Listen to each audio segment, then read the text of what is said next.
Bonjour, bonjour à tous. Je vous souhaite la bienvenue à la CARSAT. Arnaud Villaume, je suis sur la partie action sociale de la CARSAT. Donc effectivement, on est très connu normalement sur le calcul de la retraite et puis le versement de la retraite tous les mois. Mais on a aussi une mission de proposer des actions de prévention à nos retraités pour vieillir en bonne santé le plus longtemps possible. Donc dans ce cadre, on finance des actions portées par des communes ou par des associations. Et on s'est associé du coup dans le collectif Réseautage qui est piloté en grande partie par l'INRA sur la thématique de la nutrition parce que une bonne alimentation, ça fait partie d'un des déterminants importants pour conserver une bonne santé dans le cadre du bien vieillir. Donc on est très content d'accueillir Réseautage cet après-midi et vous également, de vous faire connaître notre salle de conférence et nos locaux. Voilà. Donc je vous souhaite une bonne table ronde. Merci.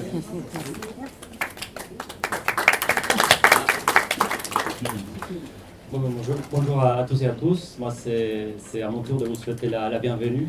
Vous m'entendez bien? Oui. Moi, c'est Serge Polakov, donc je suis chercheur en nutrition à l'unité de nutrition humaine d'INRAE. Et du coup, à l'initiative aussi des réseautages avec mes collègues. Donc, avant tout, je vous remercie à vous aussi d'être venus. Remercie la métropole qui soutient le réseautage, la CARSAT et les équipes de M. Villaume de nous accueillir aussi aujourd'hui, la conférence des financeurs 63 qui soutient financièrement aussi cet événement, et bien sûr l'université et INRAE qui nous soutient au niveau académique. Donc vous voyez ce que disait Arnaud, voilà, Réseautage c'est un réseau d'acteurs très, très variés, très divers. Et finalement, vous le voyez là, aujourd'hui, ce qu'on fait aujourd'hui en termes d'animation, c'est du travail qui vient de notre unité de nutrition, d'une association qui s'appelle Anis Étoilé, qui va vous proposer tout à l'heure un goûter, et aussi d'un acteur comme la CARSAT qui nous accueille et qui nous aide aussi à travailler autour de cette animation. Donc aujourd'hui, ce qu'on vous propose, c'est 2 temps forts. Donc une table ronde autour du thème du sucre et vieillissement, qui va être animé par Pauline Rivière, et dont les intervenants sont Anthony Fardet, INRAE, Elodie Jartet, du CHU, clinicien du CHU de Clermont-Ferrand, Karim Biron, chef de cuisine, et Céline Porcheron, qui fait partie de l'association Anis Étoile. Et après la table ronde, vous allez pouvoir profiter d'un goûter à faible index glycémique. On vous expliquera ce que ça veut dire ça. Alors juste avant, quelques petits mots sur réseautage, parce que je pense que peut-être certains d'entre vous, vous êtes venus via le réseau, ou pour celles ou ceux qui ne connaissent pas. En fait, réseautage, c'est quoi? En fait, ça fait partie de notre recherche d'aller un peu plus vers une nutrition un peu plus personnalisée qui va s'intéresser aux particularités des individus pour pouvoir fournir des recommandations un peu plus sur mesure, un peu plus adaptées, pouvoir aussi inclure la diversité des gens qui constituent la population et donc que la nutrition préventive puisse bénéficier à toutes et à tous de la même façon. Et pour ça, il faut aller vers les citoyens, vers la population, co-construire avec les acteurs comme la CARSAT et ceux de réseautage, la recherche d'aidement. Et c'est une vraie transformation qui est aujourd'hui en cours, c'est de favoriser cet environnement collaboratif et faire finalement de la science ensemble. Ce qu'on fait traditionnellement, c'est ce qu'on fait là, on vous parle en tant que scientifique et chercheur, vous écoutez, on vous dit ce qu'il faut faire. C'est peut-être quelque chose qu'il faut changer. Et il faut mettre les citoyens au centre de nos questions de recherche, c'est ce qu'on essaye de faire, et finalement travailler ensemble. Vous voyez, chacun à sa place. Les chercheurs, on continue d'apporter notre expertise dans le domaine, notre expérience, notre savoir-faire.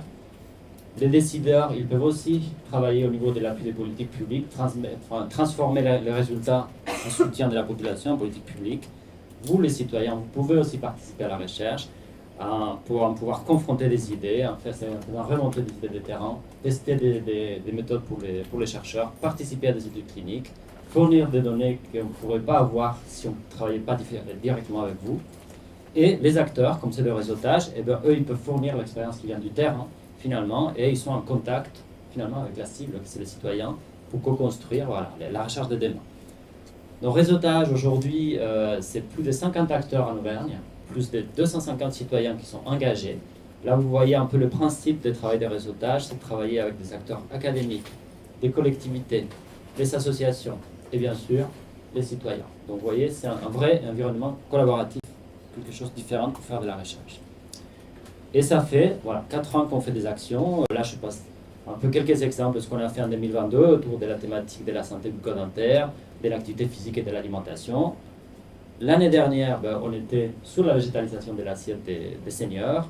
On avait fait aussi une table ronde et puis des ateliers, cuisine participative.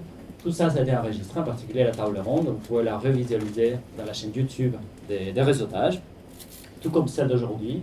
Donc n'hésitez pas après à visiter le site des réseautages pour voir tout ça. Alors, c'est pour ça que je vous invite aussi fortement à nous rejoindre Réseautage, pour plusieurs raisons. Il y a plein de choses qui peuvent être faites avec nous. Ça peut être aider les chercheurs à améliorer les méthodes d'études. Vous avez dans votre petit kit de bienvenue des questionnaires qui vont nous permettre de tester de nouvelles choses. N'hésitez pas à répondre. Vous pouvez aussi faire partie des groupes de discussion des réseautages. On en a un la semaine prochaine pour discuter voilà, autour des questions qui intéressent les acteurs et les académiques. On peut aussi participer à l'organisation des ateliers ou devenir finalement aussi ambassadeur, ambassadrice du réseau. Donc transmettre la parole, porter les principes du réseau et aider les autres citoyens à nous rejoindre. Bien sûr, vous pouvez aussi participer à des études cliniques de nutrition pour répondre à des questions scientifiques qu'on se pose et bien sûr venir à des actions comme aujourd'hui pour être informé, pour apprendre de nouvelles choses. Donc précisément, je vous donne quelques exemples. On a une étude clinique en cours. On recrute au niveau du CHU de Clermont-Ferrand. Vous avez le petit flyer dans le petit sac. Si ça vous intéresse, c'est autour de la nutrition personnalisée, eh bien n'hésitez pas à appeler, à rentrer en contact avec les CHU pour vous inscrire au projet. Vous avez d'autres éléments aussi dans le petit kit. Un petit livret autour du sucre. Donc je pense que vous allez le regarder avec attention après avoir participé à la table ronde. Et quelque chose d'important, une petite enquête qu'on vous demandera aussi de la remplir avant de partir parce que votre avis nous intéresse, pour savoir un peu comment vous avez eu l'information de cette table ronde, qu'est-ce que vous avez retenu, voilà, et qu'est-ce qu'on peut améliorer finalement aussi. Donc j'ai fini simplement pour vous dire, voilà, n'hésitez pas à nous rejoindre, c'est gratuit, sans aucun engagement, c'est sur mesure, on peut participer à ce qu'on veut, on peut participer simplement en tant que participant à une table ronde, ou on peut aller beaucoup plus loin si on le souhaite, ambassadeur, ambassadrice, études cliniques. Donc vous avez dans votre petit kit un petit flyer aussi pour s'inscrire. Si vous souhaitez le faire sur place, vous le laissez à la sortie. Et sinon, il y a plein d'autres moyens. On est sur les réseaux sociaux, Facebook, YouTube. Aussi, vous pouvez nous écrire. On a une adresse mail qui est affichée. Et on a un site web, réseautage.fr. Voilà. Alors, je vous dis quelques mots du coup pour introduire cette table ronde. Alors, sucre et vieillissement, ça vous évoque quoi? Voilà, c'est vraiment d'actualité. Hein. Donc le sucre fait partie, vous le savez peut-être, de la famille des glucides. Donc c'est des nutriments. Hein. Alors c'est des nutriments qui vont, c'est pas comme les protéines hein, ou certains lipides qui vont être très structurants, ils vont faire les muscles, les os. C'est des nutriments énergétiques en fait. Hein. Ils fournissent de l'énergie. Alors l'énergie c'est très bien. Il y a certains organes de notre organisme qui ont vraiment besoin de ce sucre, de ce glucose. Le cerveau en fait partie. Les globules rouges, hein, les cellules qui transportent l'oxygène aussi sont très, très intéressés par ces sucres, ces glucoses, donc ça fait partie dont notre corps n'a pas besoin pour fonctionner tous les jours. Mais attention, si on en consomme trop, ça peut avoir des effets délétères sur la santé. Vous connaissez tous le diabète, par exemple, mais il n'y a pas que le diabète, il y a aussi l'obésité.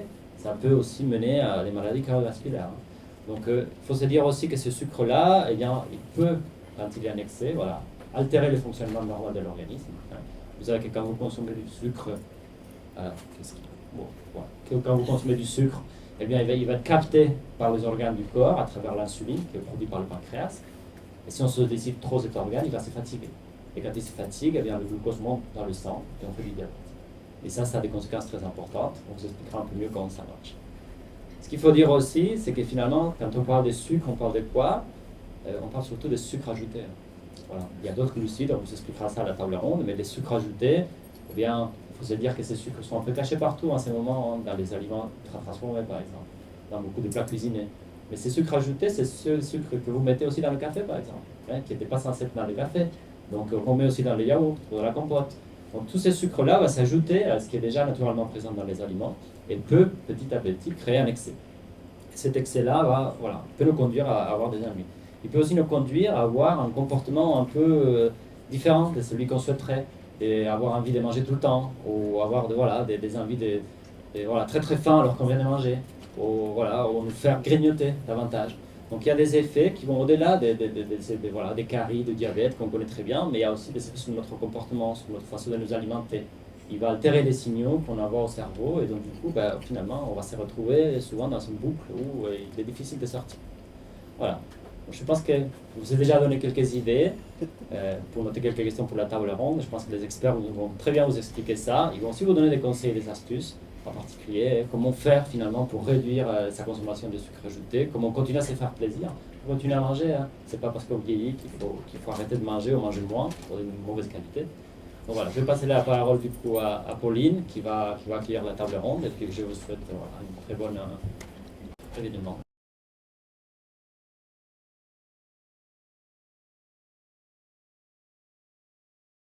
Donc, nous avons autour de la table, ils ont été présentés rapidement, mais je vais prendre un petit peu le temps quand même.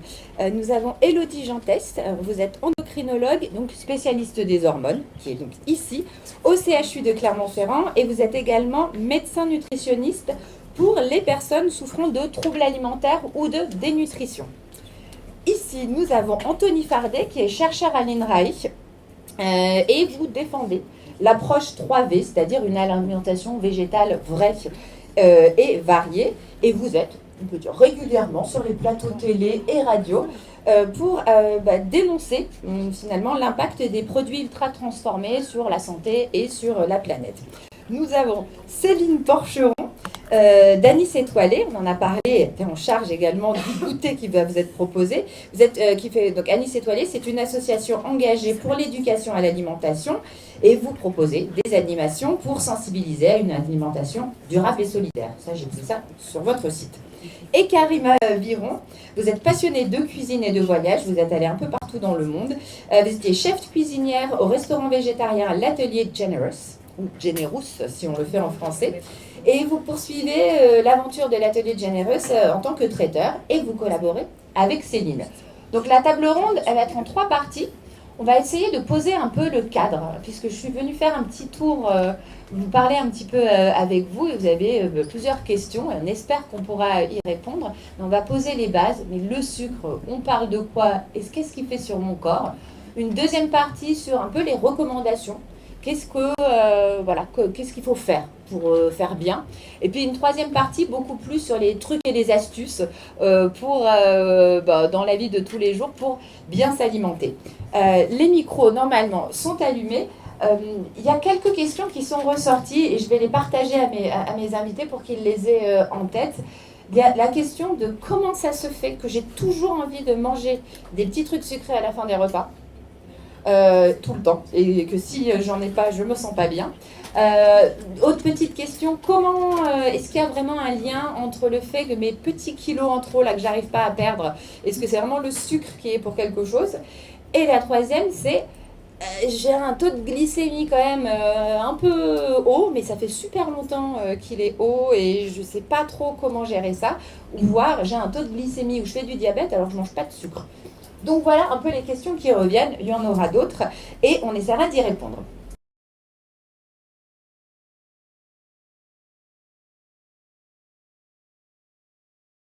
Donc on va commencer avec vous, Élodie Gentès. Vous allez prendre un micro, celui qui vous plaît, avec ou sans fil. Je vais lancer mon chrono parce qu'on a dit 1 heure et on ne va pas dépasser. Est-ce que vous pouvez nous expliquer un petit peu cette histoire de sucre et de glucides qui a été un petit peu abordée avec Sergio? Pourquoi on a besoin de glucides? Quel est le rapport avec le sucre? Faites-nous un petit topo sucre. Oui. Donc effectivement, quand on est endocrinologue, on s'occupe des hormones et particulièrement du diabète. C'est la majorité des patients qu'on prend en charge. Donc les glucides, cette famille de nutriments, c'est la source majoritaire d'énergie de notre organisme. On dit que 50% de l'énergie qu'on doit donner à notre organisme, ça doit venir des glucides. Ça sert à produire l'énergie pour les cellules. Les cellules, c'est l'ensemble de petites usines dont on est tous composés. Et donc, ce sont ces glucides qui vont faire en sorte que notre organisme fonctionne, que les muscles se contractent, que l'on puisse vivre sa vie normalement. Les glucides, lorsqu'ils sont consommés par la personne, ils vont être absorbés par les intestins. Et le pancréas, ça a été évoqué tout à l'heure, va produire une hormone qui s'appelle l'insuline, qui va être le chef d'orchestre de la distribution un petit peu de ces glucides dans l'organisme. Effectivement, cette grande famille des glucides, elle est composée de plusieurs types de glucides. Il y a des glucides qui vont être absorbés vite, d'autres qui vont être absorbés plus lentement, et c'est ça qu'on va évoquer. C'est notamment cette vitesse d'absorption des glucides qui va avoir des impacts plus ou moins importants sur le taux de production d'insuline, la vitesse à laquelle le taux de sucre monte dans le sang, et c'est ça qui va avoir des conséquences différentes sur la santé. Et alors justement, on a parlé des glucides et le sucre dans tout ça. Donc il y a différents types de sucre qui vont être assimilés différemment aussi. Est-ce que vous pouvez, et alors après il y aura un autre micro qui pourra être pris pour un peu éclaircir ce point de vue-là. Mais justement, donc, comment ça fonctionne? Qu'est-ce qui se passe dans le corps en fonction du type de sucre qu'on va absorber?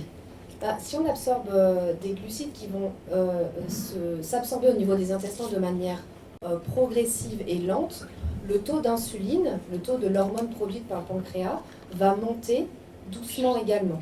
Et donc, ce chef d'orchestre de la distribution de l'énergie dans l'organisme va diriger le sucre, les glucides, vers les bons endroits, là où ça doit effectivement aller. Quand on a des glucides, des sucres qui sont absorbés de manière beaucoup plus rapide, le pic de production d'insuline va être beaucoup plus important, beaucoup plus rapide, et c'est ce pic de production d'insuline qui va favoriser plutôt le stockage de l'énergie et une moindre distribution vers les organes qui en ont besoin à ce moment-là. Donc il y a des bons et des mauvais.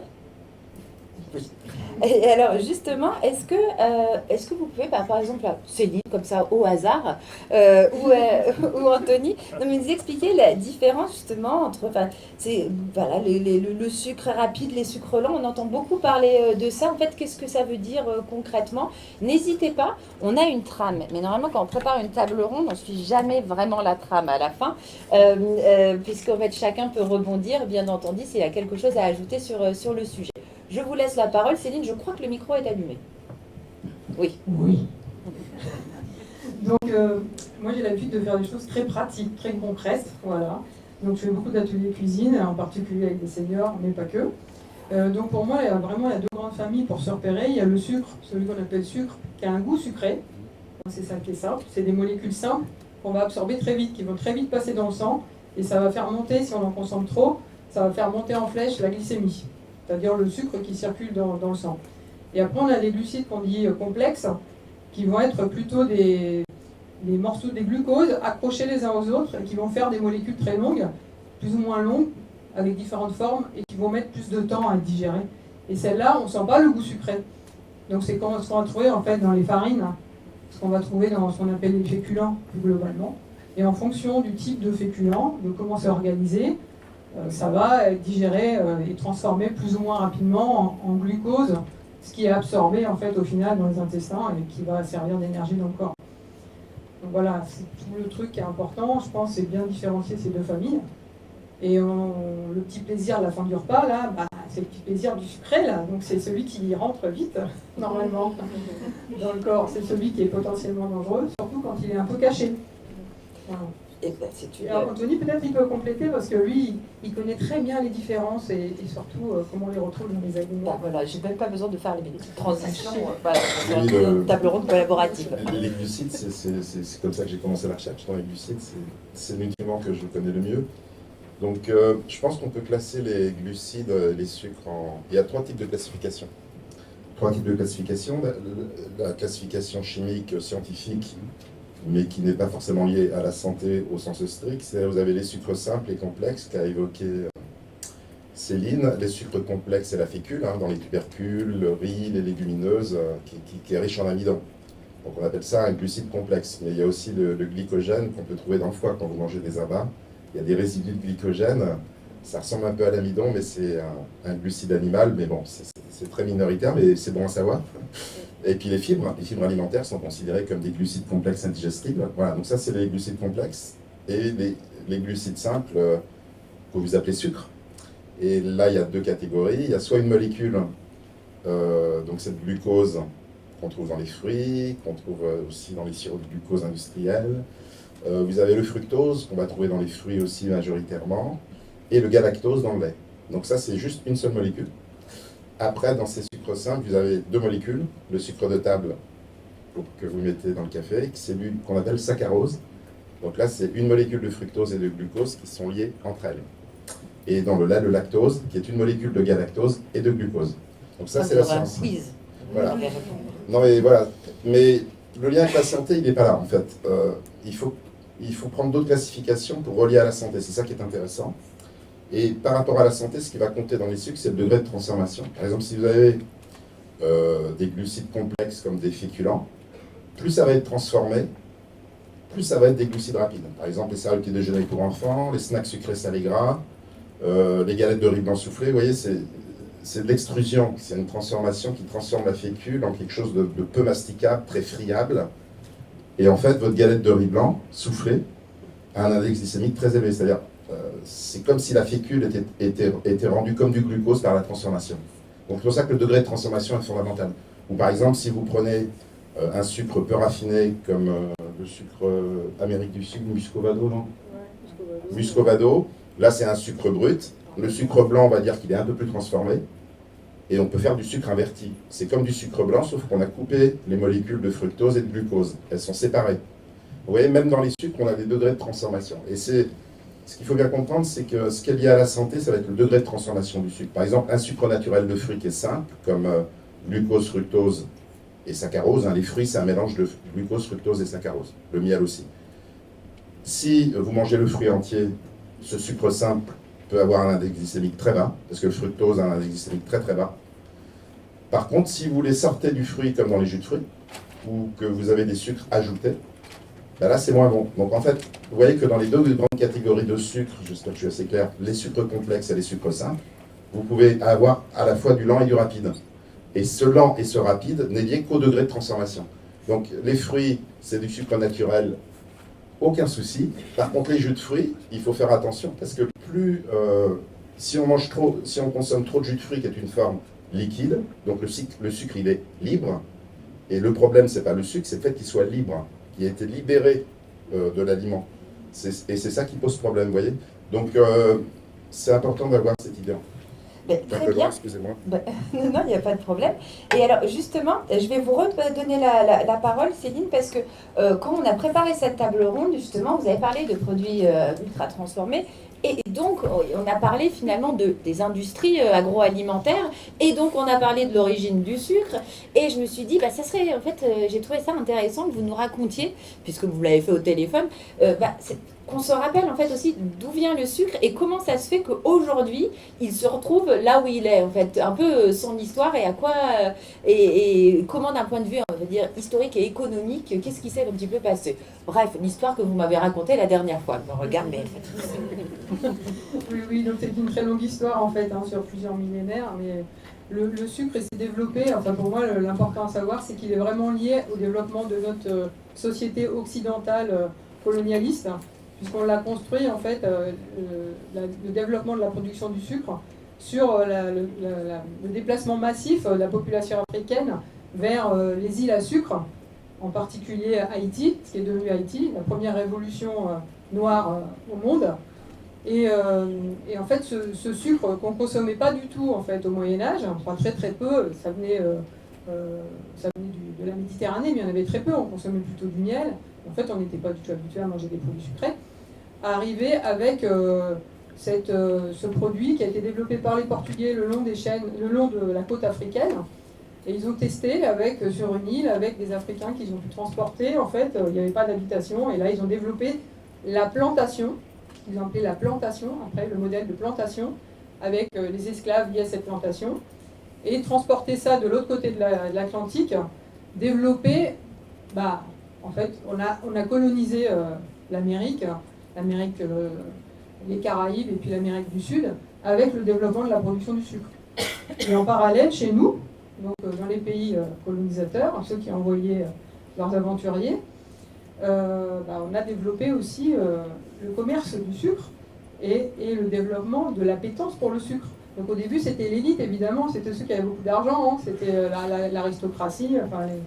D'ailleurs, ils avaient les dents complètement pourries. Je ne sais pas si vous avez vu des reportages, mais à l'époque, ils se sont vraiment abîmés les dents. Et puis progressivement, avec le développement de cette production, ça a gagné le reste de la société. Et ça a permis de développer nos sociétés à nous, en fait. On ne s'en rend pas compte. Mais moi, j'ai lu quelques bouquins sur cette thématique-là. Et l'esclavage, donc arrivé, il y avait des ports spécialisés, ça vous avez dû en entendre parler, j'imagine, hein, entre Nantes, Bordeaux, La Rochelle. Mais tout l'arrière-pays, par exemple, de Nantes jusqu'à Orléans et au-dessus, on avait des usines de transformation du sucre brut qui arrivait des colonies en sucre blanc consommable par les consommateurs français. Et là, ça a permis de développer notre économie, en fait.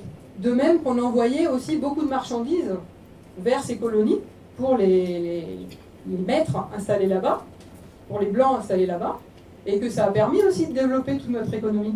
Donc notre société, enfin, moi je prépare en fait une mini-conférence, une animation autour de cette thématique-là, et en fait notre société, elle s'est construite de moderne, aujourd'hui capitaliste, elle s'est construite sur l'accumulation aussi de capital à travers cette exploitation massive d'une main-d'œuvre qu'on a spoliée, hein, voilà, qu'on a déplacée, et nos sociétés modernes, elles portent cette histoire. Et il y en a plein de nos colonies d'aujourd'hui, en fait, celles qui sont encore nos colonies, nos dom-toms, hein, qui sont issues de cette histoire. Hein. Voilà. Donc pour le faire sucre, pas trop long, quoi. Le sucre a un impact peut-être Amer, on parle du doux amer, en fait, ce sucre amer.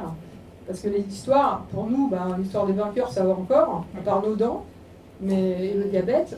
Mais voilà, c'est ça. Et derrière, c'est la continuation, c'est l'industrie qui est apparue derrière, qui est sortie maintenant du sucre de la canne à sucre, parce qu'il faut la produire, ça coûte cher. On est passé à un autre type de sucre pour la production industrielle, celui qui est en phase liquide, qu'on peut transporter facilement dans des tuyaux. C'est les sirops de glucose-fructose qu'on fabrique avec des céréales, soit du maïs, soit du blé. Et voilà, avec ça, on fait beaucoup de soda. Et là, c'est encore pire, quoi. C'est l'étape d'après, mais ça, c'est toute l'industrialisation de nos sociétés aussi qu'on peut raconter à travers l'histoire de l'envahissement de notre modèle alimentaire par le sucre. Peut-être. Alors, Karima, est-ce que vous voulez ajouter quelque chose, Élodie ou Anthony? Karima, je voulais vous poser une question toujours en rapport, parce qu'on a parlé finalement de l'histoire du sucre et de l'arrivée du sucre en France. Vous avez beaucoup voyagé. Il y a plein de pays où finalement on consomme moins de desserts. Est-ce qu'il y a des endroits finalement où le sucre, dans les pays dans lesquels vous avez voyagé, n'est pas consommé comme chez nous, voilà, où il n'a pas autant d'importance, où finalement, est-ce que c'est quelque chose de très de chez nous finalement, cette notion de consommation ou surconsommation de sucre? J'ai plutôt l'impression que dans les pays comme en Asie, les pâtisseries où ce qui est sucré, c'est réservé aux fêtes, aux jours de fête. C'est pas au quotidien comme nous, la pâtisserie, on peut manger tous les matins, les croissants, des choses comme ça. Les gâteaux, eux, c'est vraiment quand il y a des fêtes, des célébrations, là, ils vont manger du sucré, mais au quotidien, ils en mangent quand même moins. Ils mangent plutôt des fruits, parce qu'ils ont beaucoup de fruits, en fait, parce qu'il fait chaud. Et voilà, moins de choses transformées. Très bien. Donc on retient quand même sur les messages également, c'est ça, c'est qu'on est sur cette notion de plaisir, hein, sur le sujet de la pâtisserie, et pas sur quelque chose de quotidien. Le entrée-plat, fromage, dessert à la française, on ne le retrouve pas forcément de partout. Je voulais revenir sur cette notion-là d'industrie. Dans la salle, vous avez été nombreux à dire il y a un peu du sucre de partout. On ne sait jamais vraiment. Il y a le sucre et puis il y a les autres sucres qui sont un peu cachés. Je vois Anthony qui se saisit du micro. Parce que ça, c'est votre deuxième sujet. Est-ce que vous pouvez expliquer simplement un petit peu justement où se niche le sucre, et quand on parle de sucre, quelle forme il peut avoir? Céline l'a déjà un petit peu abordé, mais un petit peu compléter et donner le panorama des sucre aujourd'hui avec l'industrie agroalimentaire telle qu'elle s'est développée. Oui, c'est important parce que on peut peut-être rappeler quand même la recommandation de l'OMS, l'Organisation mondiale de la santé, qui est une recommandation mondiale, c'est de ne pas dépasser 10% des calories quotidiennes en sucre libre. C'est le mot libre qui est important, c'est pas le mot sucre. Le sucre en tant que tel, il est neutre. La vraie question, c'est est-ce qu'il est ajouté libre ou pas. Et donc ça veut dire 50 grammes par jour. Sucre libre, c'est les sucres ajoutés, des jus de fruits et du miel. Ouais. Ça, c'est l'OMS. Et donc ça fait 50 grammes par jour, ce qui fait, je sais pas, un morceau de sucre, c'est 6 grammes. 5 grammes, ça fait 10 morceaux de sucre. Et si on prend en compte les Caraïbes, c'est ce que dit l'OMS, c'est 5%, donc 25 grammes. Donc c'est très vite arrivé, notamment avec le sucre de table. qui est le sucre raffiné dont parlait Céline. Donc je reviens sur le degré de transformation des sucres parce que c'est ça qui est vraiment important. Donc vous avez les sucres bruts peu raffinés, peu transformés, comme le muscovado, qui sont difficiles à trouver aujourd'hui. Vous avez le sucre blanc raffiné et vous avez les sucres ultra transformés qui sont des sucres cachés, qui sont rajoutés par les industriels et qui ont plein de noms très très bizarres et qui sont très difficiles à détecter. Peut-être on peut faire un quiz. Alors, par exemple, extrait de malt d'orge. Vous allez souvent voir ça sur les emballages. C'est un sucre industriel ultra transformé. Sirop de glucose. C'est ce qu'on appelle la maltodextrine, non? Alors c'est encore... Oui, ça rejoint la maltodextrine, vous avez raison. Mais des fois, vous avez marqué extrait de malt d'orge. Ensuite, vous avez maltodextrine, sirop de glucose fructose. Alors tout ça, c'est issu des pommes de terre, du riz, du blé, du maïs. Hein. C'est pas du sucre qui est issu des fruits. Vous avez le sucre inverti. Vous avez le dextrose, qu'on va retrouver dans les charcuteries, qui est une poudre de glucose blanche. Vous avez les sucres hydrogénés, comme les sucres alcool et les polyiodes. Là, quand vous avez marqué amidon tout court, c'est très proche du sucre, puisque c'est un amidon qui a été extrait des fécules, hein, donc qui va être très vite digéré. Donc tout ça, en fait, vous n'avez pas l'impression de manger du sucre, mais tout ça, c'est des sucres cachés, et qui sont ultra transformés, et qui sont révélateurs d'un aliment ultra transformé, qui, on le sait aujourd'hui, doivent être consommés avec modération. Donc, vous voyez, on peut très vite exploser le compteur des 10% de calories quotidiennes avec tous ces sucres cachés. Donc, c'est pas évident pour le consommateur de les détecter, parce que, alors des fois, il y a marqué sirop de maïs, par exemple. Les gens ne savent pas que c'est en fait du glucose pur, quasiment. Maltodextrine, c'est quasiment du glucose pur. Le dextrose, c'est du glucose pur. Et le sucre inverti, presque. Donc, il faut un œil un peu exercé. Et les industriels sont très rusés pour trouver des noms qui laissent à penser extrait de malt d'orge. On se dit super. Mais en fait, non, c'est des sucres ajoutés simples qui vont faire grimper la glycémie. Et voilà. Très bien. On a parlé finalement, parce que c'était le titre de la table ronde, c'est sucre et vieillissement. Là, on a parlé pour l'instant de sucre et du sucre dans l'organisme. Qu'est-ce qui se passe, Élodie Gentès, quand justement, au long de la vie, et quand on vieillit, on mange trop ou pas assez de sucre? Qu'est-ce qui peut arriver sur notre corps si on est en excès, puisque en fait, vous travaillez sur les deux sujets, hein, quand on est en excès et ou finalement quand on ne consomme pas assez sur le long terme, parce que j'imagine si c'est des schémas qui doivent se répéter dans le temps. Je vais commencer par ce qui est le plus proche de ma pratique quotidienne, c'est les gens qui ne mangent pas assez de sucre, puisque j'accompagne essentiellement des patients qui souffrent de ce qu'on appelle la dénutrition, la sarcopénie. Vous avez dû déjà entendre parler de ces termes-là. Sarcopénie, juste rappeler. Sarcopénie, c'est un défaut de masse et de fonction des muscles qui vient avec l'âge et avec certaines maladies. Et donc, quand on est en situation de privation d'énergie, parce que ça peut être de privation de sucre, mais aussi de gras et de protéines, eh bien ça va avoir cet effet-là d'être dénutri avec des conséquences néfastes pour l'organisme. Donc dans ces cas-là, effectivement, on n'a pas du tout les mêmes recommandations que ce qu'on est en train d'évoquer ici sur le fait de limiter sa consommation en sucre, etc. Mais malheureusement, on est parfois confronté à des patients qui adoptent des régimes de limitation drastique d'apport en sucre, mais aussi en glucides, pensant faire bien pour leur santé, alors qu'en fait, ça leur fait du mal, notamment quand on a une maladie chronique contre laquelle on doit se battre. Mais qu'est-ce qui fait du mal? Comment ça se traduit finalement? Comme on ne mange pas assez de calories, du fait de ne pas manger assez de glucides, on perd du poids. Et quand on perd du poids, surtout après un certain âge, et surtout quand on a une maladie, c'est du muscle qu'on perd, donc c'est de l'autonomie. Voilà. Les conséquences d'un excès de sucre sur la santé, là ça va être effectivement, ça a été évoqué tout à l'heure, le risque de diabète, le risque de pathologie cardiovasculaire. Je vais surtout évoquer le lien entre qu'est-ce qui fait qu'on devient diabétique, parce qu'il y a pas mal d'idées reçues aussi là-dessus. On entend souvent des patients à qui on annonce le diagnostic de diabète nous dire je comprends pas pourquoi vous me dites que je suis diabétique, mais moi je mange pas de sucre.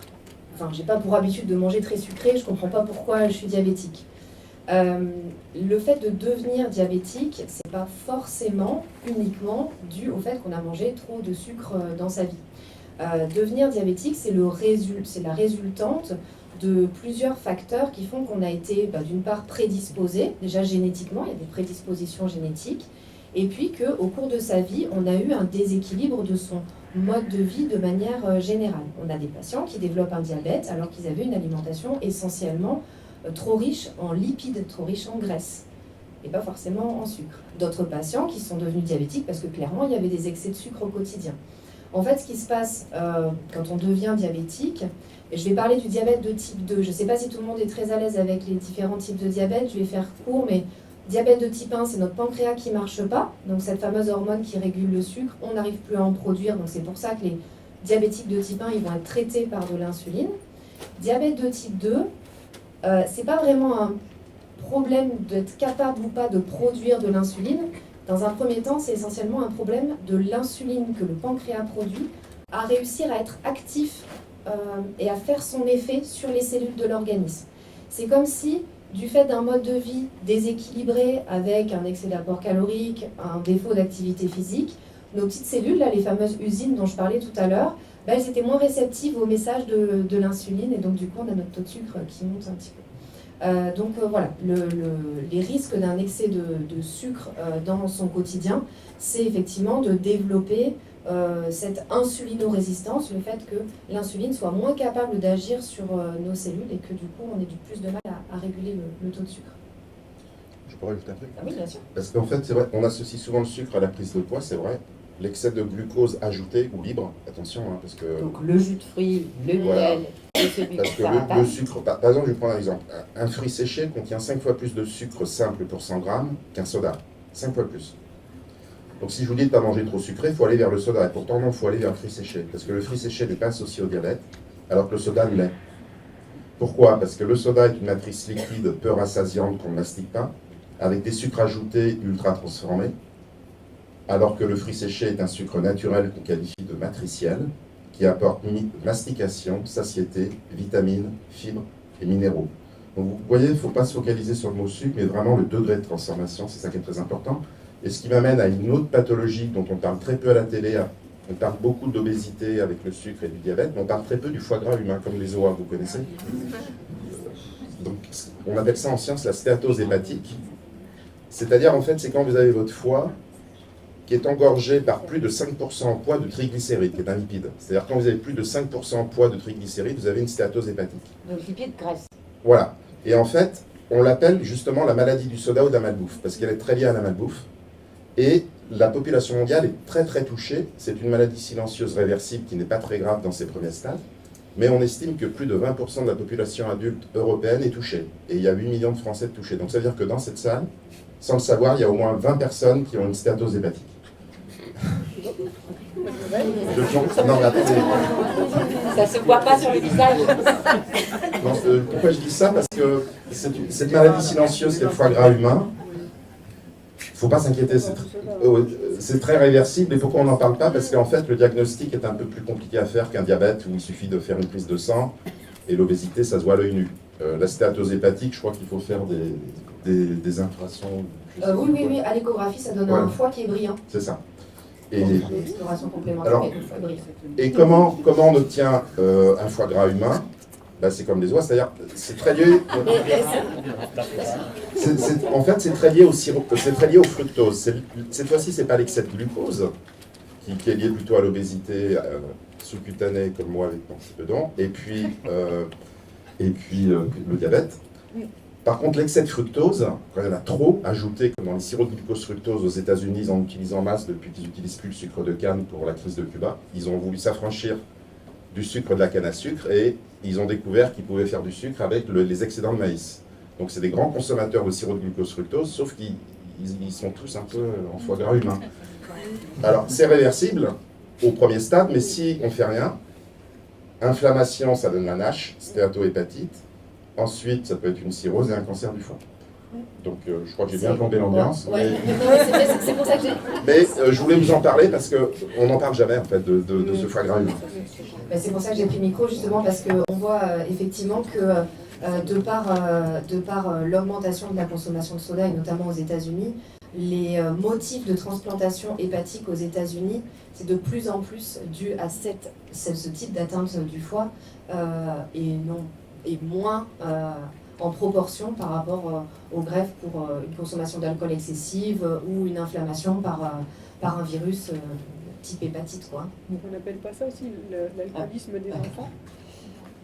Alors, Je savais pas qu'il y avait ces enfants. et bien justement, ça me permet d'avoir une bonne transition. On voit ce qu'il ne faut pas trop faire. Justement. Et là, maintenant, on va passer sur la deuxième partie. Et là, je vais vous laisser le micro.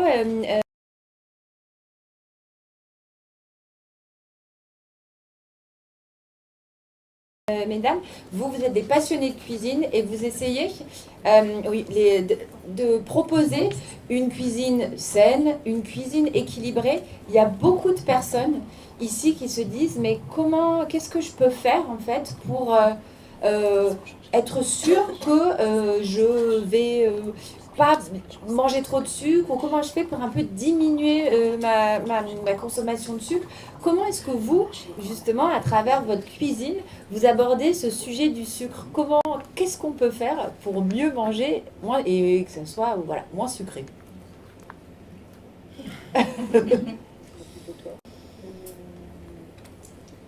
Alors on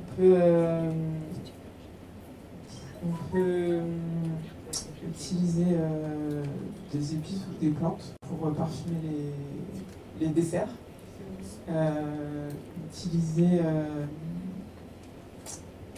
Utiliser beaucoup les fruits, utiliser en fait d'autres ingrédients qu'on connaît déjà mais qu'on n'utilise pas vraiment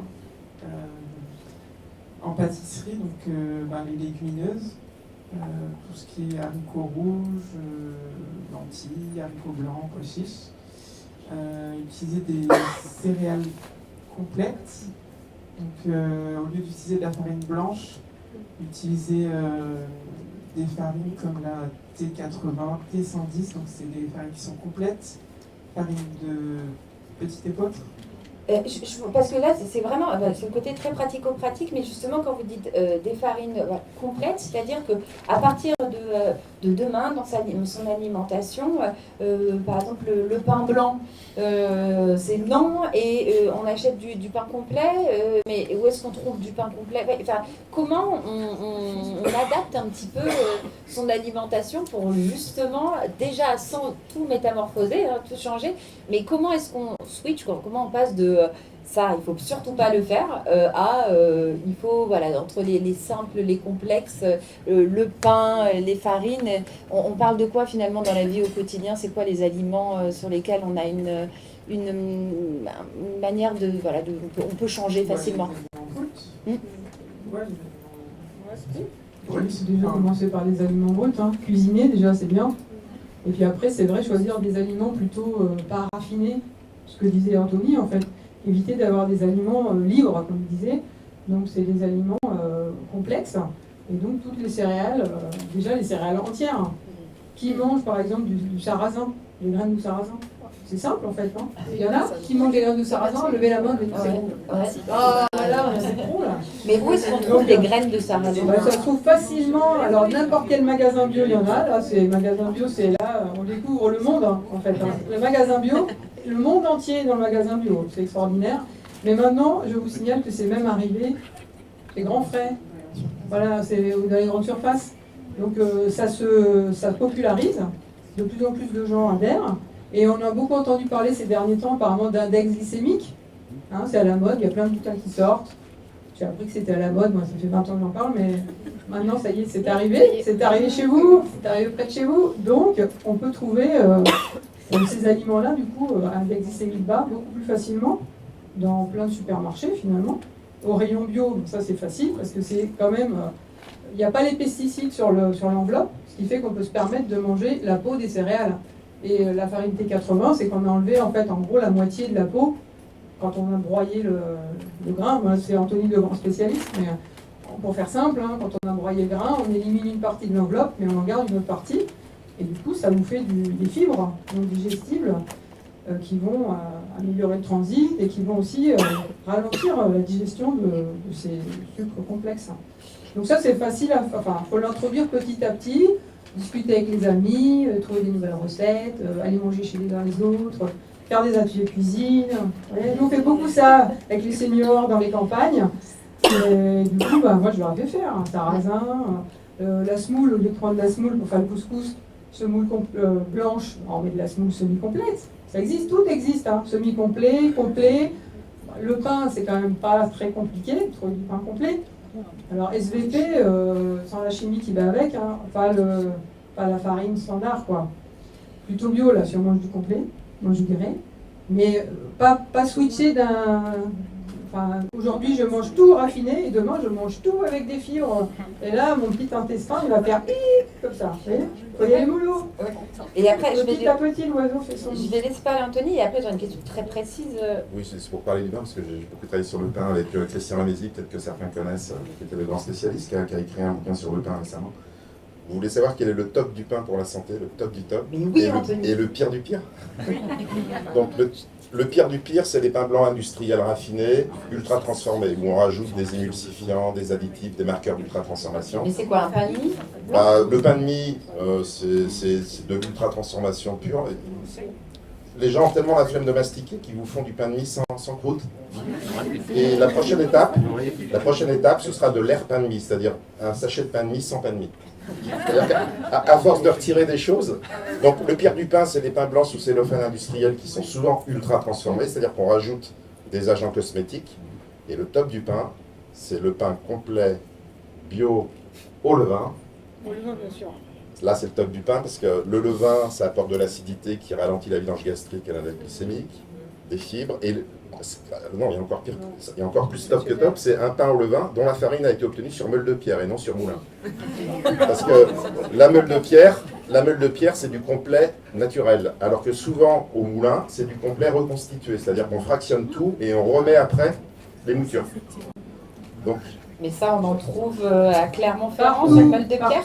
Meule de pierre, partout. Alors pourquoi je dis bio? Parce que vous savez que les pesticides se mettent dans les couches externes, donc plus vous allez manger de plus en plus complet, mieux c'est de prendre du bio. Donc si c'est pas bio, il faut s'arrêter à T80, qui est un semi-complet. Les facteurs antinutritionnels. Avec le micro pour que tout Les facteurs antinutritionnels sont dégradés par le levain, qui prédigère, qui dégrade l'acide phytique, certains tanins, et qui prédigère un petit peu le gluten et un petit peu l'amidon, donc qui donne un pain en plus très digeste, index glycémique bas, rassasiant, riche en fibres et minéraux. Là, c'est le bonheur absolu. Moi, je viens d'en manger un il n'y a pas très longtemps à Thiers, là, pour le forum alimentaire local, un pain bio au levain que je viens de vous décrire.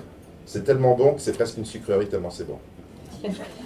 Et la dernière chose, pour ajouter top du top, c'est les variétés anciennes. Ah oui, j'ai oublié le top du top. En plus. Et ça se fait en fait chez les agriculteurs bio là, qui se mettent aux céréales. Et il y a des jeunes qui s'installent dans la région et qui développent en fait ces productions-là. C'est possible, il faut aller dans les AMAP, il faut aller dans un magasin bio. Enfin, il faut trouver son petit réseau, mais ça existe localement. On est dans une zone où on produit des céréales, où on produit aussi en bio. Et il y a de plus en plus de jeunes qui s'installent en tant que paysans boulangers pour faire justement des pains de qualité faits même à la main. Voilà, c'est super intéressant, c'est possible en fait. Et ça coûte pas beaucoup plus cher en fait que le pain standard. Élodie, vous vouliez rajouter quelque chose? Non, c'était une blague, c'était pour dire on peut aussi faire sa farine en pédale et puis comme ça on a l'activité physique en plus et c'est pas plus mal pour le métabolisme. Je suis d'accord. Mais non, ce que je voulais dire par rapport à la mastication, c'est que les hormones qui vont nous signaler qu'on arrive à satiété, elles commencent à être produites par notre organisme avant même que les aliments ils arrivent dans notre estomac. Donc la mastication, elle a aussi cette importance-là de nous permettre de nous rendre compte au fur et à mesure du repas de nos sensations alimentaires. Et c'est ça qui nous permet de régler quelle est la quantité qu'il nous faut. Souvent, les patients sont en demande d'avoir un guidage, savoir combien de grammes, combien de cuillères, etc. En fait, l'organisme humain est fait pour s'auto-réguler. On est censé, si on s'écoute bien, si on mastique bien, savoir quand on a faim, quand on n'a plus faim, et non pas quand on est dans le trop-plein.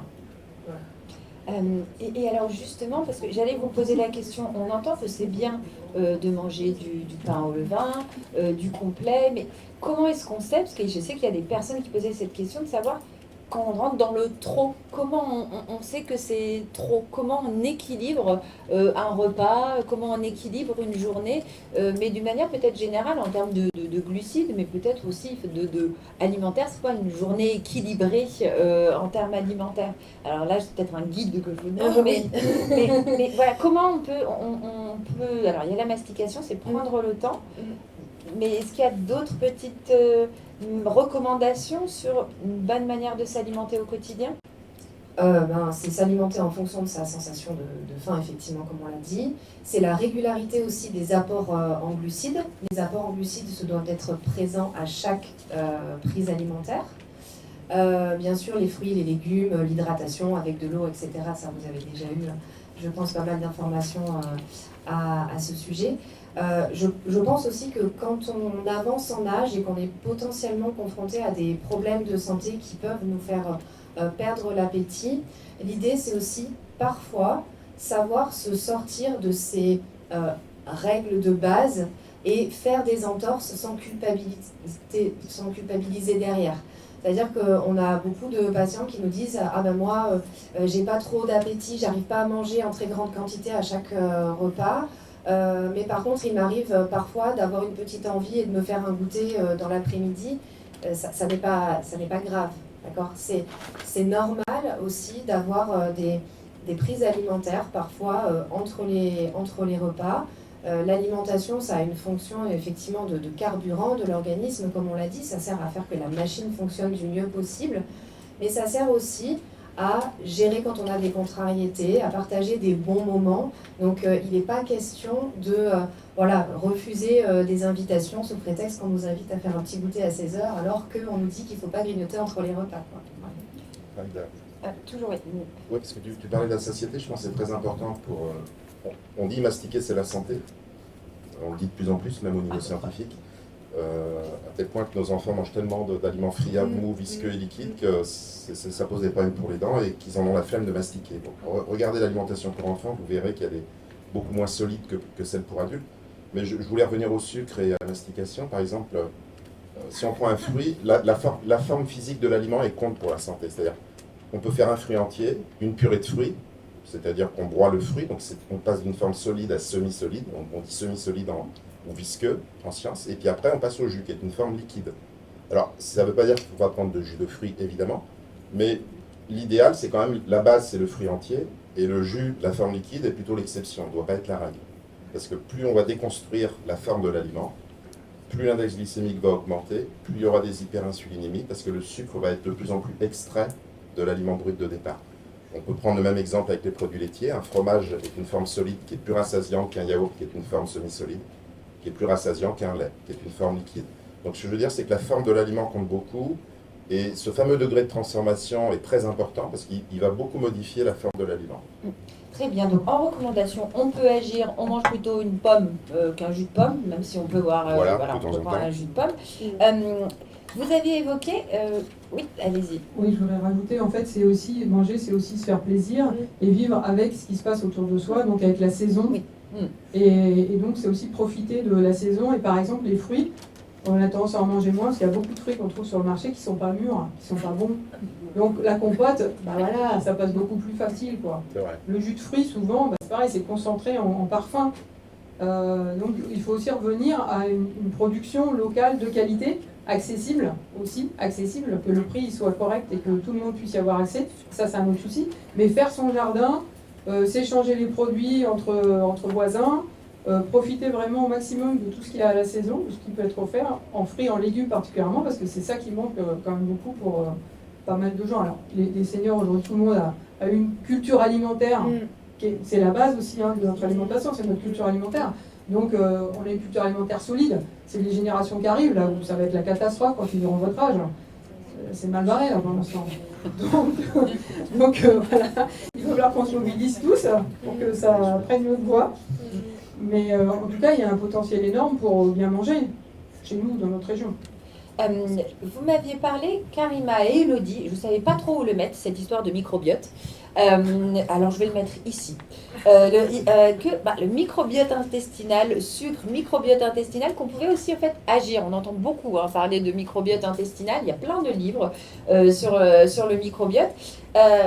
Qu'est-ce que c'est que cette histoire de microbiote et quel est le lien avec le sucre et qu'est-ce qu'on peut faire à partir de ce sujet-là? Alors le microbiote, c'est l'ensemble des bactéries qui sont présentes dans notre intestin.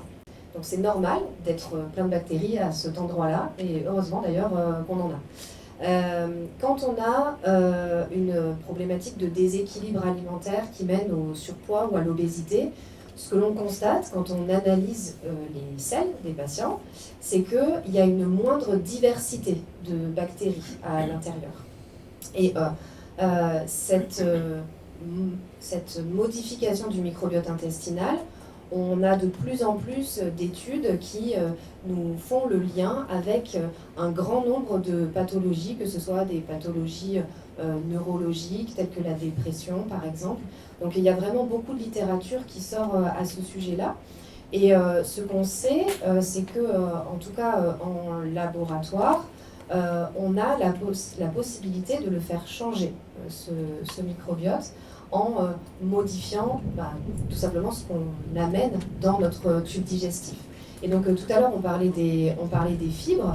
Les fibres, comme on disait, c'est des éléments qui ne sont pas digestifs, c'est-à-dire que c'est ces fibres-là qui vont se retrouver au niveau de notre côlon, et c'est ces fibres-là qui font que ça fermente. La fermentation, c'est directement le reflet du travail de nos bactéries intestinales. Donc effectivement, la consommation de fibres va vraiment aussi aider à enrichir, à réenrichir cette variété de microbiote, de bactéries intestinales. Karima, vous avez eu une expérience, vous avez travaillé, mes souvenirs sont bons, dans un...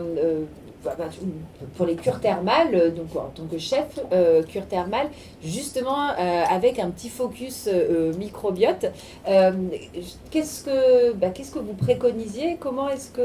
Qu'est-ce que vous prépariez justement pour que on ait cette alimentation qui soit la meilleure, on va dire, pour notre microbiote et du coup pour l'alimentation. On sort peut-être un peu du sujet du sucre, mais là on est sur le sujet du bien manger.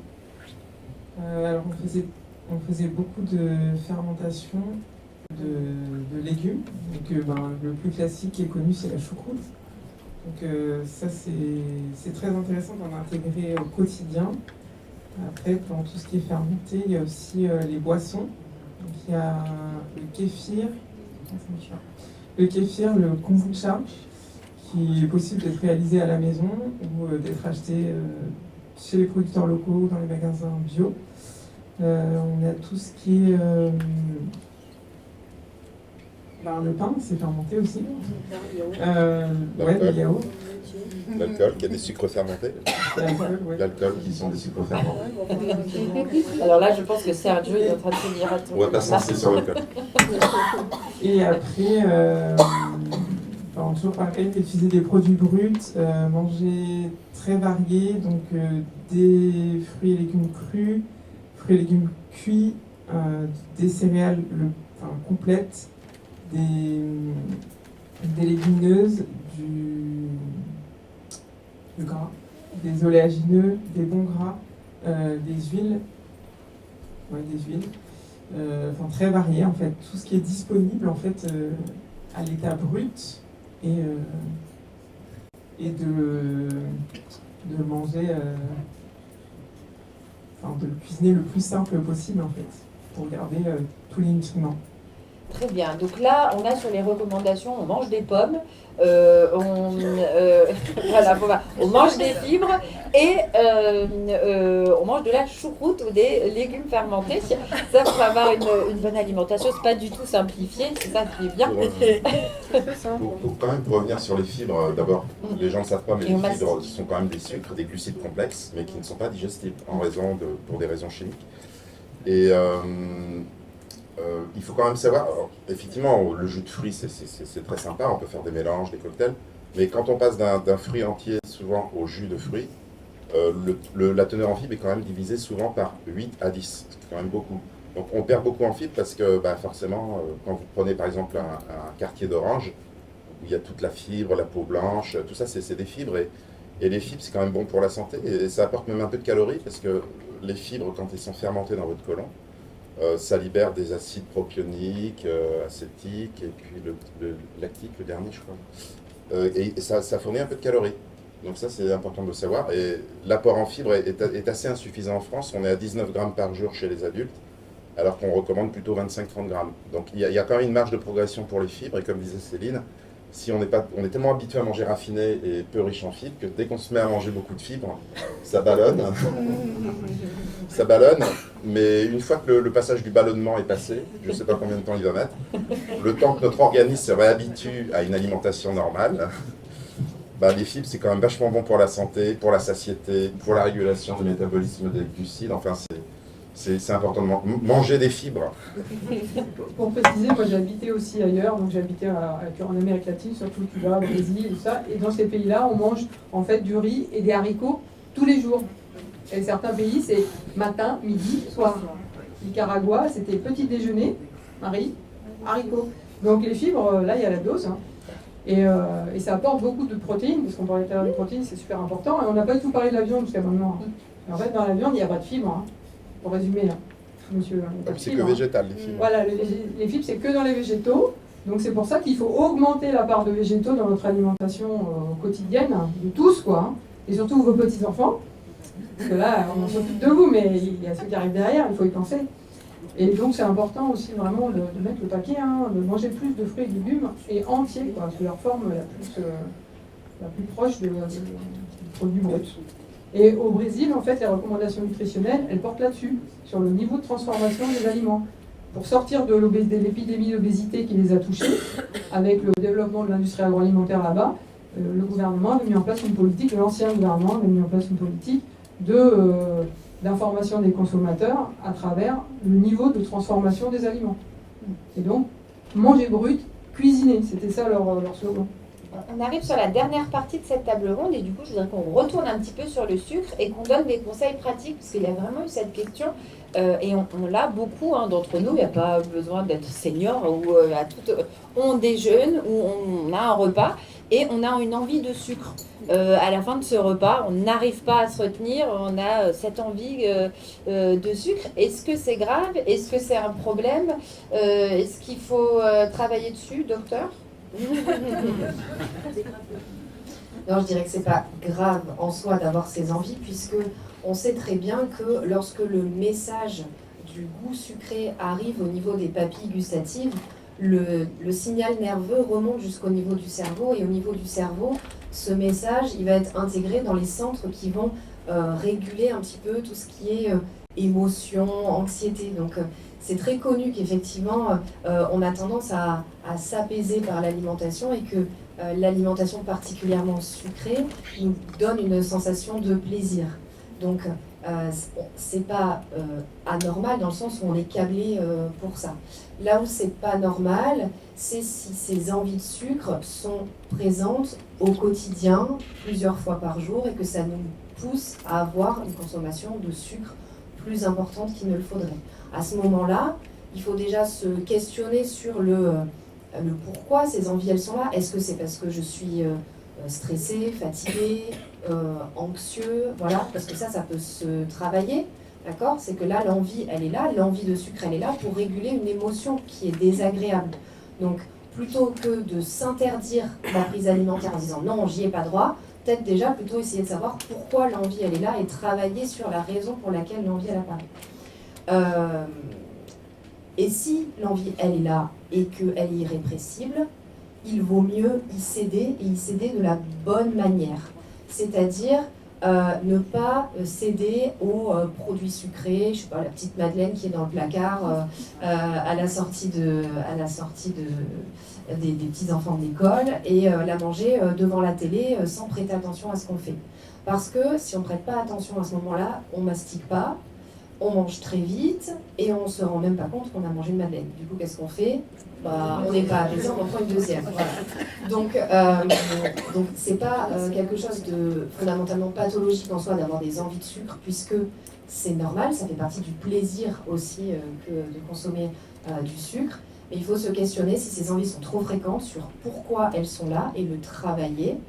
Et quand elles sont là, malgré tout, savoir aussi parfois y répondre et y répondre correctement, plutôt que de se l'interdire, se frustrer. Et quand on se frustre, après, c'est des craquages qui viennent beaucoup plus compromettants pour la santé que le petit grignotage de temps en temps. De toute façon, on a besoin de sucre. Il faut savoir que le cerveau, je me dis si je me trompe, ne fonctionne qu'au glucose, puise directement le glucose dans le sang. Donc, si on fait une activité intellectuelle, on a quand même besoin de ce carburant. Hein, donc, il faut quand même le rappeler. Ouais, voilà, donc votre cerveau puise le glucose directement dans le sang. C'est important d'en avoir.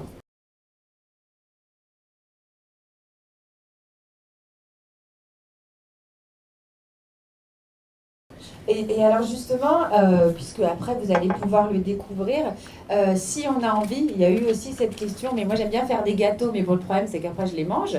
Enfin voilà, je l'ai entendu, je ne dirai pas qui. Qu'est-ce qu'on peut faire? Qu'est-ce qu'il existe? Est-ce qu'il y a des bons sucres? Est-ce qu'il y a des alternatives au sucre? On va commencer peut-être avec les alternatives au sucre blanc, celui qu'on appelle, donc on n'aime pas celui-là, le sucre blanc. Qu'est-ce qu'il existe comme alternative au sucre pour mettre dans une pâtisserie, dans le café, et qui n'est pas trop mauvaise pour la santé ou moins pire?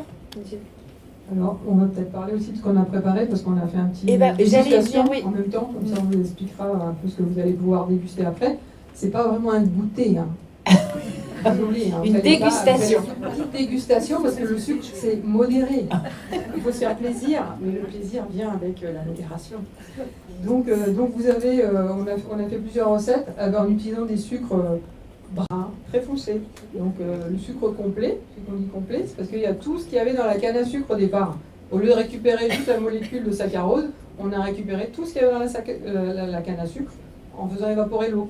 On prend le jus de la canne à sucre, on fait évaporer l'eau, on récupère tout le reste. Donc il y a plein de choses autres et ça donne des parfums, des goûts qui vont enrichir en fait la préparation. Après, le sucre de coco, certains ont dû en entendre parler. Voilà, ça vient d'un palmier à sucre. On prend la sève du palmier à sucre, là, concentrée. C'est un index glycémique très bas. Alors, parce que je pense qu'il y a du fructose dedans, ça va être pour ça. C'est pas trop gras? C'est pas gras du tout, hein, c'est sucré en fait. Hein. Voilà. C'est très parfumé aussi, et c'est un petit peu salé par contre. Donc ça, voilà, ça vous donne d'autres saveurs. Après, la compte t'en parlera. Après, il y a les sucres qui sont surtout riches en fructose, du coup, comme le miel ou le sirop de l'agave. On a aussi fait un dessert avec du sirop d'agave. Donc là, si on en mange en petite quantité, ça va, parce que ça ne va pas toucher la glycémie. Mais par contre, si vous en mangez beaucoup, ouh là là, le foie gras. Vous voyez, donc il faut faire attention, parce qu'il y a beaucoup de pâtisseries, c'est marqué index glycémique bas. Ils ont remplacé tous les sucres habituels par du sirop d'agave. En fait, ça sert à rien, quoi. Donc c'est aussi limiter les quantités. C'est aussi faire des choses qui ont du goût, qui sont forts en goût, et qui du coup, quand vous en mangez un petit peu, c'est bon, les papilles sont saturées. Et je voulais juste préciser qu'on a fait un atelier, nous on a fait un cycle de 5 ateliers, dont 2 on a fait des pâtisseries, justement un index glycémique bas, on les a testés, et avec l'équipe qui est là, l'équipe qui va se lever après, vous allez toutes les connaître, et vous pourrez parler avec elle après, quand on fera la petite dégustation. Du coup, on a pu aussi tester toutes ces préparations, et voir que on en mange des petites quantités parce que, mine de rien, ça a vraiment beaucoup de goût. Et alors justement, ces petites ces aliments, qu'est-ce que vous avez préparé? Parce qu'on a maintenant ce qu'il y a en sucre dedans, mais alors il y a quoi et quelles sont les alternatives pour faire justement des pâtisseries qui permettent de se faire plaisir, mais qui permettent aussi de rester plutôt en bonne santé? Alors, on a utilisé des farines complètes. Donc, farine petite épeautre, farine d'orge mondée. D'orge mondée. Ouais, on a utilisé aussi des oléagineux, purée d'amandes, purée de noisettes, poudre d'amandes. Donc ça permet d'apporter du gras en fait. Hein. On réduit aussi. Hein. Et aussi des oléagineux qu'on a mis dans les gâteaux en fait à la place de la farine, parce que du coup il y a de la non, j'ai dit quoi Des protéagineux riches en protéines, en fait, des aliments riches en protéines. Comme les légumineuses, les légumineuses, pardon. Les haricots rouges. Oui, c'est ça. Donc il y a un dessert aux haricots rouges qui va pouvoir être dégusté, c'est ça? C'est ça. C'est quoi? C'est lequel? On dit pas. Ah, on dit pas. Ça permet de remplacer la farine en fait. Et c'est intéressant parce que c'est riche en fibres. Là, ça vous cale. Satiété plus. D'ailleurs, quand on a fait l'atelier, je vous dis pas parce qu'on a partagé les brownies là et on n'arrivait pas à finir. Hein. Tellement ça nous a calé. Les épices, la cannelle, c'est bon. Ah, la cannelle aussi, oui. On en a mis partout. Des épices, ça permet de donner du goût, ce qui permet de moins sucrer en fait. Parce que le sucre, c'est un exhausteur de goût. Et en fait, quand on rajoute des épices, des herbes, du citron, de l'orange, ça permet de mettre moins de sucre aussi. Je vais tendre, je vois bien que Anthony me fait un petit signe. Alors, avec le micro. Oui, c'est pour compléter ce que vous dites, et un sujet qu'on n'a pas abordé, c'est les édulcorants intenses industriels. Et Elodie, tu me compléteras si tu veux. C'est l'aspartame, l'acésulfame K, le sucralose. Pourquoi on les appelle édulcorants intenses? Parce qu'en fait, ils ont un pouvoir sucrant très très élevé, ils n'apportent pas de calories en gros. Mais il ne faut pas aller vers ces produits.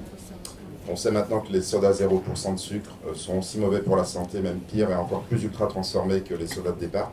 Et ce qui est rigolo, c'est que c'est les mêmes qui vous vendent des sodas qui peuvent vous rendre diabétique et qui vous disent « Ah ben, on vous a rendu diabétique, donc on va vous faire les 0%. » Et en fait, ils ne sont pas meilleurs pour la santé, mais ils se font 2 fois plus d'argent, parce que c'est les mêmes qui les font. Mais pourquoi, en fait, c'est aussi mauvais si, en fait... Parce qu'il y a de plus en plus d'études qui sont sorties, notamment l'étude Nutrinet, qui est la cohorte française, qui associe notamment les édulcorants à l'insulinorésistance. En plus, ils trompent le cerveau, parce qu'ils donnent l'impression au cerveau qu'on apporte du sucre et des calories, alors que ce n'est pas le cas. Donc ça dérégule les mécanismes de satiété et de régulation de la prise alimentaire. Donc en fait, c'est un leurre. Et il faut mieux aller vers des solutions que Céline et Karima ont apportées, qui sont des solutions beaucoup plus naturelles et beaucoup plus intéressantes. Donc vraiment à éviter les édulcorants intenses, parce que vraiment là, les résultats scientifiques qu'on a sont un peu alarmants. Après, on a rajouté aussi des légumes. Il y a un petit dessert dans lequel il y a un légume qu'il faudra trouver. Pareil. Voilà, en fait, vous pouvez... alors, si vous êtes allergique, si vous avez des allergies, vous venez nous voir, on vous dira. Hein, lesquelles on ne vous donne pas. Voilà.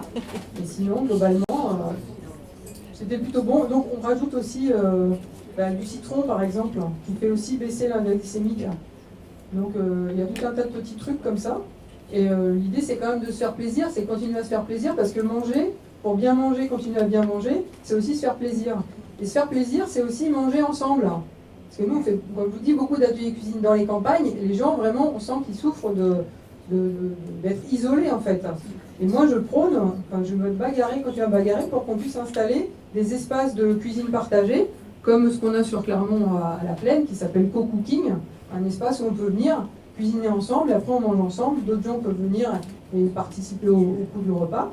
Voilà, et d'avoir des espaces comme ça un peu partout sur le territoire, et avec des gens qui viennent de temps en temps, des médecins comme vous, qui peuvent venir donner des explications, ou Anthony ou moi, voilà, qu'on puisse faire des ateliers partagés avec de l'apport. Mais c'est par le faire qu'on peut évoluer aussi dans ces pratiques. Par le faire ensemble, échanger, et c'est pas juste lire dans les bouquins ou regarder la télé, quoi. Et je pense qu'on est tous un peu trop isolés maintenant. Et il y a vraiment besoin de retrouver des espaces où on peut partager et apprendre en faisant. Moi, j'apprends plein de choses quand je vais au restaurant. Je demande tout le temps au chef, là, alors comment vous avez fait ça? Mais au-delà de ça, quand on est invité chez des gens, c'est pareil. Et à l'étranger, quand on va à l'étranger, ce qui est super, c'est aussi d'aller dans la cuisine avec les personnes et d'apprendre leurs recettes, et de découvrir leur manière de cuisiner, leur manière de faire complètement différente. Et par exemple, on voit que dans plein de pays dans le monde, 0 dessert. En fait, il n'y a pas besoin. Et à la fin, on n'est pas frustré. Donc c'est un conditionnement culturel d'avoir du sucre à la fin du repas.